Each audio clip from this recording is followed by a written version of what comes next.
इस चीते की निगाहें कहीं और टिकी है और निशाना भी उधर ही टिका है। नजदीक इतना हट्टा कट्टा सुअर होने के बाद भी चीता किसे देख रहा है, यही मुझे समझ में नहीं आ रहा। सुअर भी कान झटका के बोलता है, माँ की आँख, यह सपना है या हकीकत? खुद चीता मुझे इग्नोर कर रहा है। चीता सुअर को जरा भी इज्जत नहीं देता। यह देख सुअर को आता है गुस्सा। सुअर चीते के पास जाकर बोलता है, क्यों बे लौडू, मैं यहाँ खड़ा हूँ और तू किसी और को देख रहा है। माना कि मैं काला हूँ पर इतना भी बेस्वादिष्ट नहीं हूँ कि तू इग्नोर करे। चीता बोलता है, किसे पकड़ू किसे छोड़ू यह मेरी मर्जी है। सुअर बोलता है, माना कि तेरी मर्जी है पर एज अ शिकार जरा हमें भी कुछ इज्जत दिया कर, थोड़ा 4 कदम हमारे भी पीछे दौड़ा कर। सुअर चीते को दौड़कर दिखाता है और बोलता है, ऐसे दौड़ा कर दिल को जरा अच्छा लगता है। चीता चुपचाप सुअर की सारी बातें सुनता है और आखिर में जाते वक्त सुअर बोलता है, और हाँ, भाभी को भी बोलना कि मैंने आपको याद किया।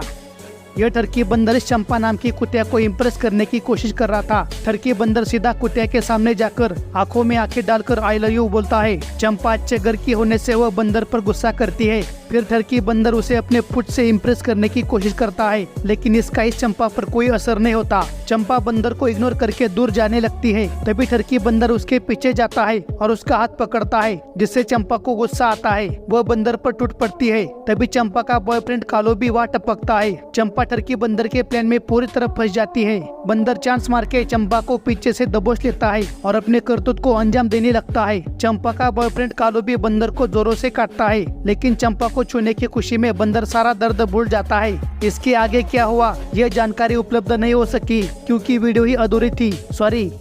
यहाँ पर 2 चीता इस अकेले वाइल्ड बीस्ट को घेर लेते हैं और उसे आसानी से दबोच लेते हैं। एक चीता उसका पैर खींचता तो दूसरा उसकी मुंडी पकड़कर उसे झुकने को मजबूर करता। 2 चीता होने से इस वाइल्ड बीस्ट का बचना मुश्किल है, लेकिन इस वाइल्ड बीस्ट को बचाने जो आता है उसे देख आप भी शॉक हो जाओगे। तभी अगले ही पल कुछ वाइल्ड बीस्ट तूफानी रफ्तार से इस वाइल्ड बीस्ट को बचाने आगे आते हैं और इन 2 चीतों पर हमला करते हैं, जिनसे डरकर चीते वाइल्ड बीस्ट को छोड़कर भाग जाते हैं। पहली बार ऐसा देखा गया कि एक वाइल्ड बीस्ट ने दूसरे वाइल्ड बीस्ट की जान बचाई। इनकी एकता को एक लाइक तो बनता है।